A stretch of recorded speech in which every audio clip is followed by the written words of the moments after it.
Oh dear.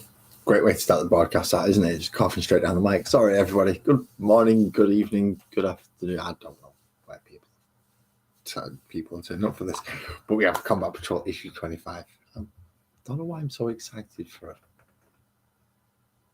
wash and a brush, but I am for some reason.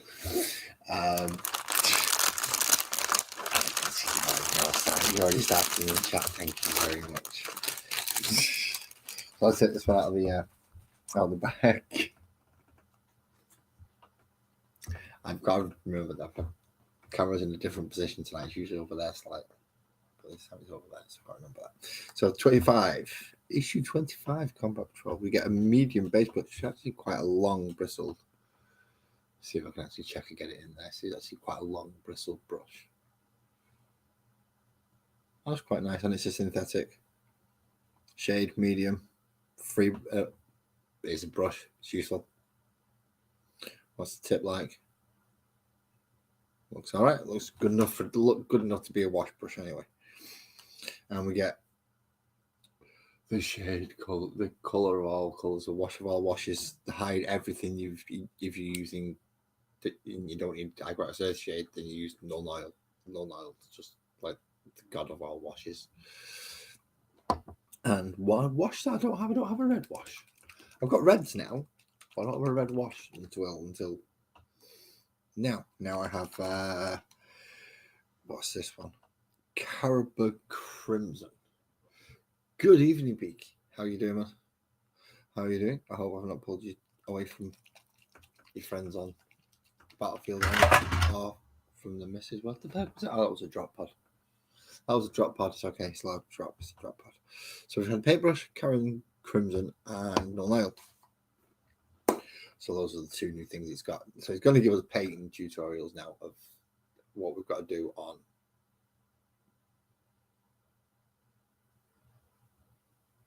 That's weird. That's really weird. If you people are experiencing lag of any kind, then let me know, because that was weird. It just, yeah, my phone went all bizarre on me. Anyway, so he's going to show us now how to go across with how to use washes. Shading as a general technique. And then he's going to tell us how to use the two colours that he's got.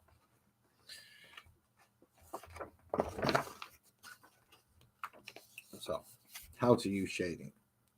Shading paints are much thinner than base paints. Yep, that's why I call them washes instead of shading paints. And you can mix them, give them a really, really good shake to mix the pigment up. On this one, you can see it was quite bad when I first got it. It's not as bad now because we give it a shake. But all the pigment was set at the bottom. So you've got brain drain. Yeah, I can understand brain drain. I've got brain numbness at the minute. It's great.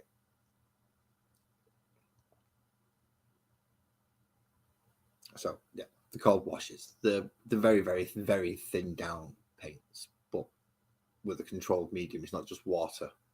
It's like if you get contrast medium and put just a little bit of paint in instead of making it as thick as a contrast paint. It's like thin, and you can thin these down even more, as it's telling us here. So you can thin it down to even more of like a glaze rather than a wash. So you can actually paint with it if you've got the patience and the skill. You can actually paint with just washes. I don't recommend it because, as I said, you need patience and skill. But once you can just use it straight from the pot with how they're expected to use it, and how I'll pretty much use it, and a lot of people use it. So you load up your brush as you would normally, or actually quite heavily, actually, in some cases. And as it's saying there, you find where you want it to be and you apply it down so you can run into all the recesses and get all the dark areas. And make the darker areas darker. So what did you use on this one?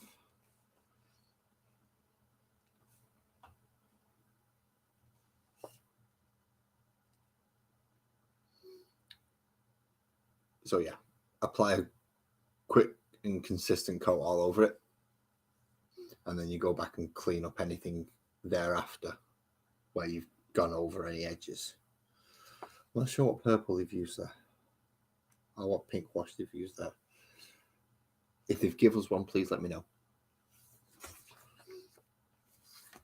So, Space Marines, pretty much everything apart from the red stuff and the ivory stuff is going to get null nihil, I should imagine. So all silver, all blue will get null nihil. Gold will probably get agrax, as will a lot of the ivory and white. And the red will probably get red. Oh no, it's the Caribou Crimson, so that's actually quite a purpley colour. That's nice to know. Oh no, it's even telling you to null nihil the purity seals and the edges of the what's it called? Crux Terminatus. And then null nihil the chains as well on the librarians. That's wrong. Chaplain's back. They're also playing null nihil to anywhere to the red sections of the Tyranids. Oh, God knows. And all the purple sections of the Tyranids as well are getting null nihil. Now they're actually painting with the crimson wash. So all the white areas or all the ivory areas on the Tyranids, they're painting those with the crimson. So it will change from that shade of white down to, well, up to this quite pinky looking colour. It's quite a nice one. But yeah, it'll go from that to that. So anything, and they're going over it all. They're even giving the Tonga wash and anything that they painted, pardon me, red that they want to be. I'm assuming anything internal that's red, everything external that was red, like this one got the null nihil. So, Lord knows what they're thinking. Again, the crimson is going over, yeah, all the Marley bits, but this time that gun's, I'm confused. But that gun and the wings for the wing primer are also getting the crimson for shading the Eldari. So if you've managed to get it up to this standard, to look like this, and then if you've red and if you've, yeah, so it's multi-layered. They want you to null nihil the helmet, and then crimson just the cloak. It doesn't seem to mention the sleeves. So just the back of the cloak in the crimson, and null nihil the helmet and the shoulder pads and the belt and I think the little tassel-y thing as well. So all the things that are white. And they're saying by the end of it, it will look something like that. Yes, it does also point out to go back to the base for the captain, this guy. And for the Tyranid section on his base, do the correct colours for the Screamer Killer that's on his base. You want it to match. You want your armies to match. So, yeah. And following the same basic principle with those as well. It'll just be the helmet, really, that gets a null nihil. That'll be it. It even says just happy with how the white helmets turned out. So it's the only thing that's been washed with the null nihil is the white helmet. So it's a lot of work. It is a lot of work. Why they've done that one in null nihil, I don't know.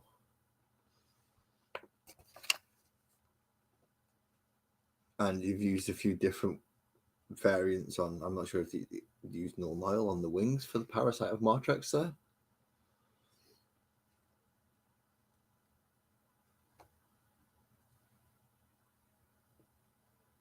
And he's telling you to double check areas that you wish to embolden and feel flat, and make sure that you get all the way inside areas when you're doing something, for instance, inside his mouth.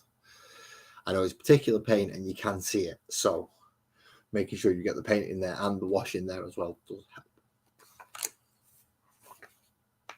So that's roughly the standard that you should be looking at your army to be if you're following the paint guide.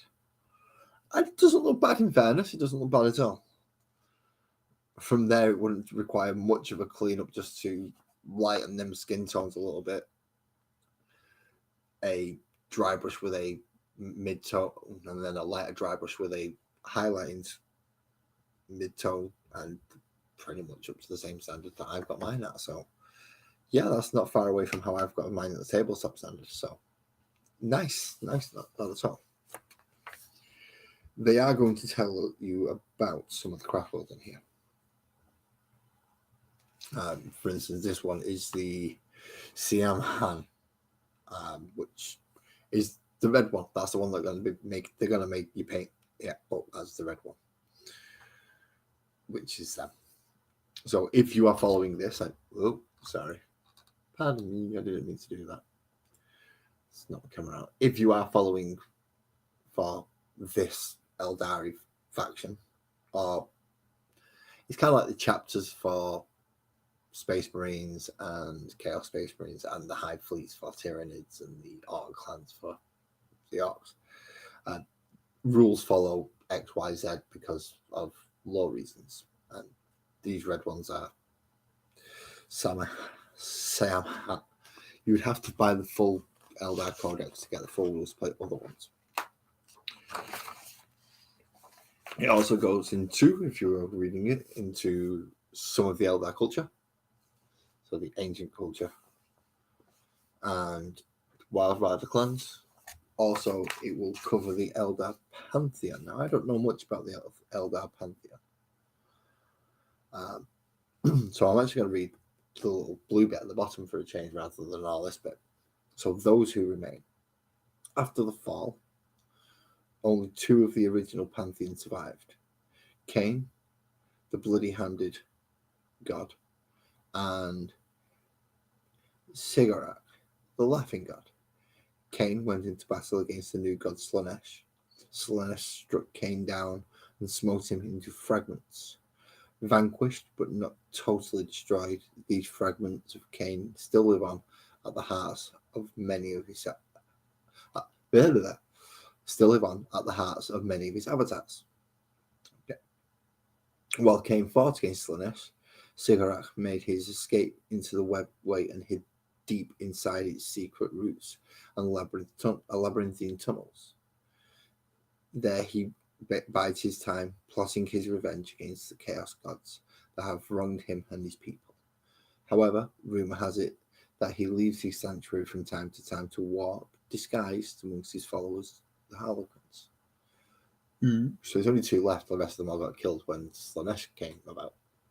That's not very good. As time went on, the idea of Eneaid, the god of the dead, began to form. This nascent deity, yet to manifest, is worshipped by some Eldari, who believe that with the power of all the souls of the dead Eldari, Eneaid will one day rise to overthrow Slaanesh. I do actually have those 3 models in some condition. And the idea behind that is, all the Eldar die and power this one god, and that one god goes on and kills the Chaos God. Interesting idea, but it takes a lot, really. Speaking of which, well, there are the Phoenix Lords, which are your most... In this case, these are the more named character ones, but you can have non-named character ones. He does look pretty damn cool, I've got to admit. They're just standard leaders alongside your Farseers. And then you have the 2 big things. Dean Khan, which, as I said, I do have this model in most of its form at the moment. I do know I'm missing that section of the sword, but I've got that section now and some more of this. Don't ask me how I'm going to put it back together. The other one, which they spoke about, which you told about a moment ago, the Avatar of Cain, which is this big fiery one, is a beautiful model. He stands like the bear does. He stands quite huge. And yeah, he's a nice model as well. So they're the two big things.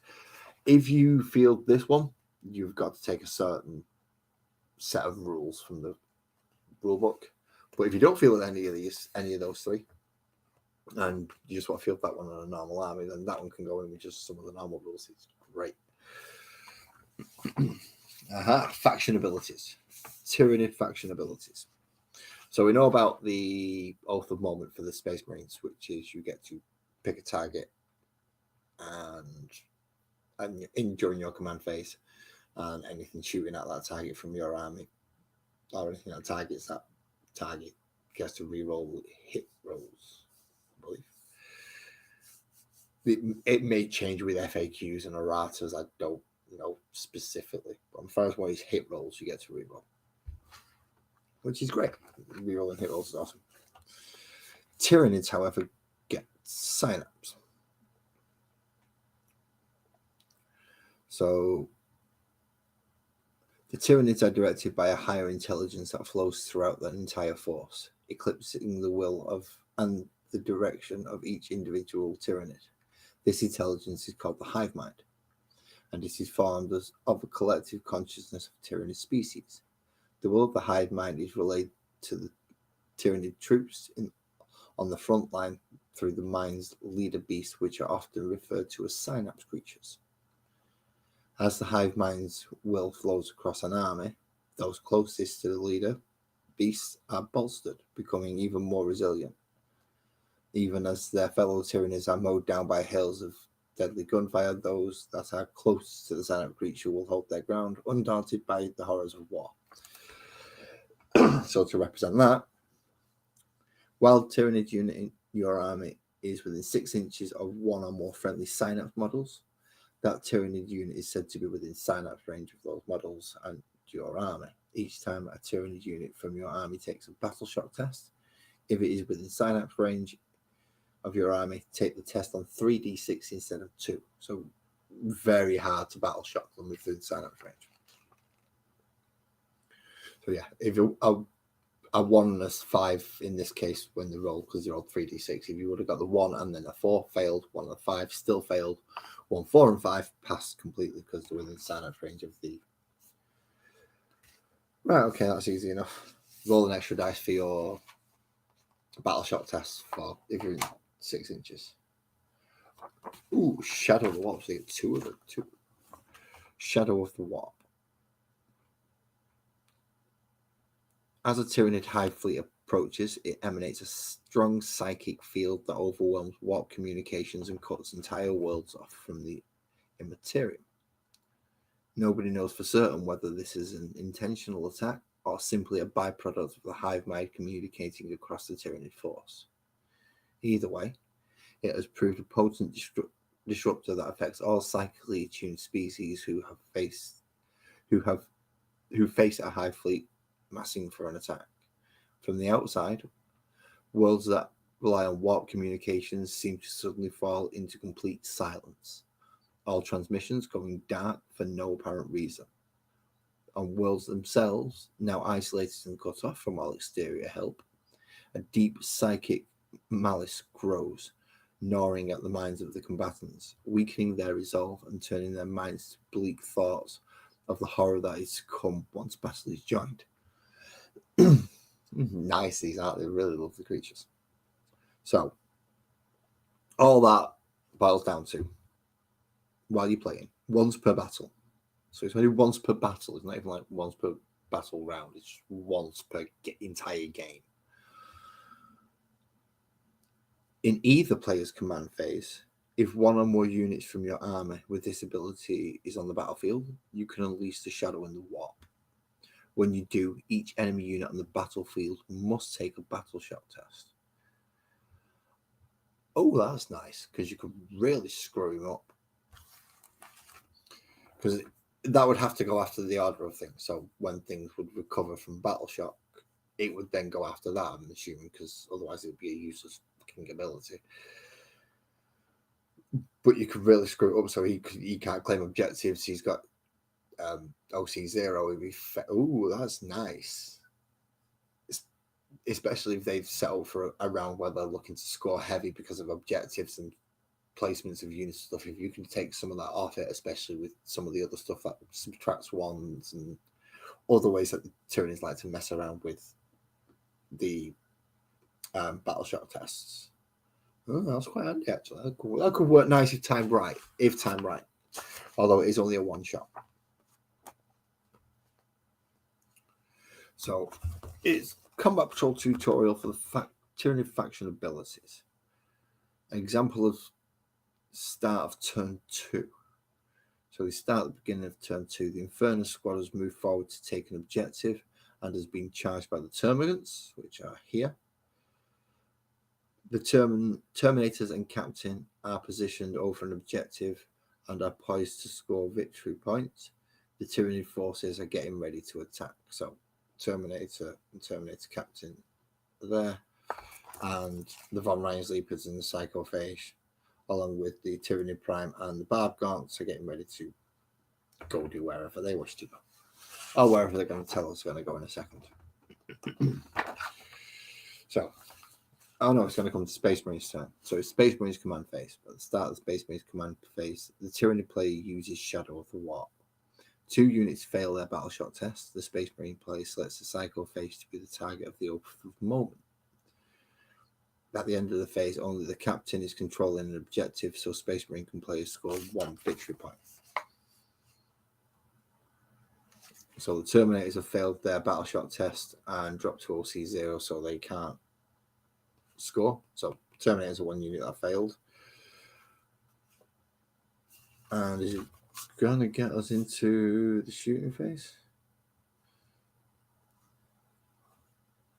To tell us which one was the other one? No? Okay. Space Marines movement phase. The Infernus Marines remain in combat with the Termagants. The Terminators stay where they are, ready to engage the Psychophage. They must stay out of engagement range of enemy troops and therefore cannot get much closer to the Psychophage without charging.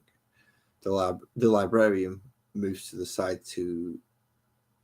of the Infernus Marines. So, yes, he comes down here to help with the objective. And the Terminators go for the Psychophage. The captain seems to come over here for the Winged Prime eventually, though. Shooting phase. The captain unleashes a volley of fire at the Winged Prime. The Terminators fire at the Psychophage, grievously wounding it. As the Psychophage was nominated for the Oath of Moment for this turn, Terminators were able to reroll all their failed hits. So it is failed hits. See, some of it does go in. Charge phase. The Space Marine player decides not to charge with any of their units this turn, preferring to keep their troops mobile and able to fire with their ranged weapons rather than engage in risky close combat. Space Marines fight phase. The Tyranid player fights with 14 remaining Termagants. As they have no other units in combat to choose from, they kill 1 Infernus Marine. In retaliation, the Infernus Marine attacks the Termagants, killing 5, leaving 9 still standing. So yeah, they're all nicely clogged up there, and nobody's got a clear one on that at the moment. The Shadow in the Warp stopped them from claiming that objective and claiming the 2 or more. So probably stopped them getting a few victory points just through that one. They're gonna have to charge those Terminators though, and do some damage to them next turn. Here we go. So, Tyranid command phase. Termagants have lost another 5 of their number, taking them down to 9 models. As this is less than half their starting strength, they must take a battle shock test. They are within 6 inches of a unit with sign-ups, so they get to take it with 3d6. And they pass. Okay. At the end of the command phase, the players determine the Termagants control objective 3 and the Tyranids score a victory point. If it were not for the sign-ups ability, the Termagants would have been battle shocked and would not have been able to score it. In the movement phase, the Tyranid Prime move to the right of the battlefield, just out of engagement range of the Librarian and the unit of Infernus Marines. The Von Ryan's Leapers move towards the top of the battlefield, giving them easy access to exposed explodes flank of the unit Terminators. Tyranid shooting phase, the Termagants are in close combat with the Infernus Marines and must rely on their close combat weapons for now. And the Barb Gaunts open fire on the captain with their barb launchers, causing a wound. So, right, yeah, there's a 6-inch. They were just within that. Battle shock test, they got, luckily, a pass.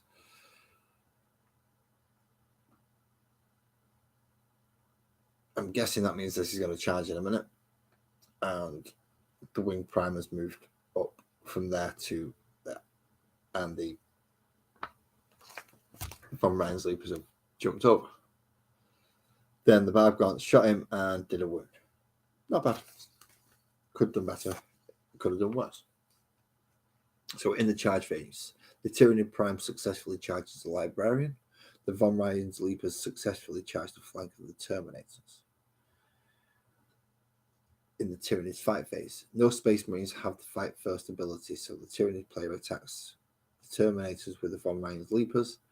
They then pick the Tyranid Prime. Next, the Space Marine player picks the Infernus Marines to fight the Termagants, then retaliate. Next, the Space Marine player chooses the Terminators, and finally the Librarian. Resolving all those combats as you would with whatever weapons had 2+ or 3+ to hit, whatever you would need to wound, making relevant armor saves and vulnerable saves where appropriate. Oh god, that sounds ridiculous. Okay, so Tyranid ability recap. It gives you a recap of what the synapse is. If you're in 6 inches of something with the synapse keyword, you get 3d6 on your battle shock tests. Awesome. And Shadow in the Warp, which is once per game during either player's command phase, you may unleash the Shadow in the Warp and cause all the opponent's units to have to take a battle shock test.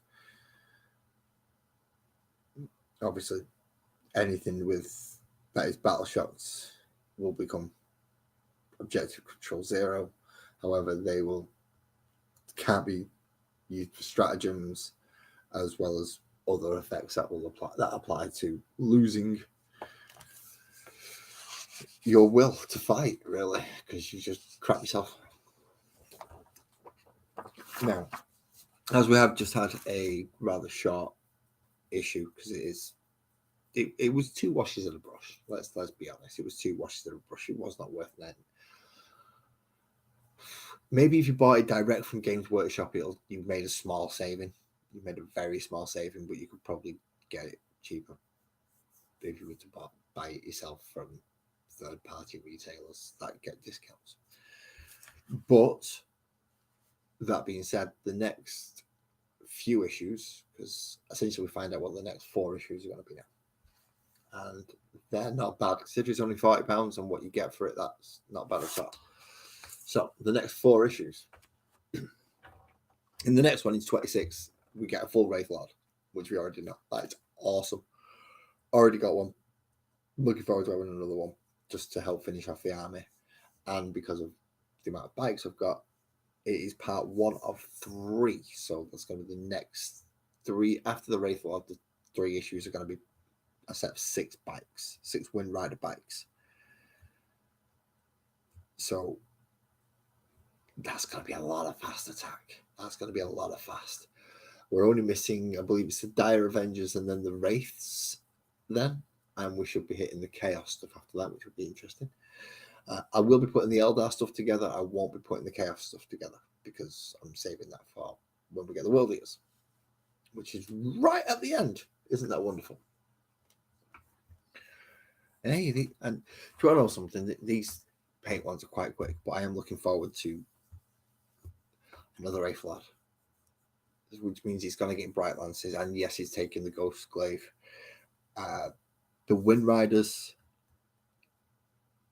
I think these are a different sculpt to the ones that I have. They maybe, how the riders actually sit in. I think these ones were sitting a little more forward, whereas the ones I have are sat a little more upright. So I think it is a slightly newer sculpt to the one I've got. I'll have to compare them when I put them together, see if I can tell the difference. But it does look that way. So that's going to be nice having 11 of it. So 6. So that's, I can make that into 1 unit of 6 then. And I'll have to figure out what I'm doing with the others. Make 1 unit of 6 and 1 unit of 3, because you can't take more than bloody 3 of any one thing except for battle line. Which I don't even have 3 battle line, I don't think. I don't have more than 3 battle line. Oh, doesn't matter anyway. I don't have more than 3 of any one thing.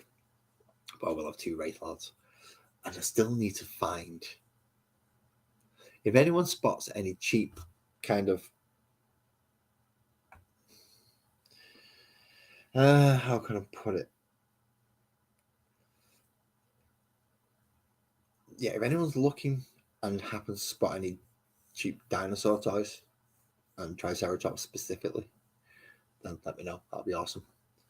Because then I can finish off the army and put the things in that I want to put in as well. But I can do it as a kind of custom made thing, which would be nice. But anyway, that's something that could be done in the future. I've got far too many projects, which is why all this is on my desk at the moment, and I'm looking forward to be able to move this away so I can put other things back on for tomorrow night.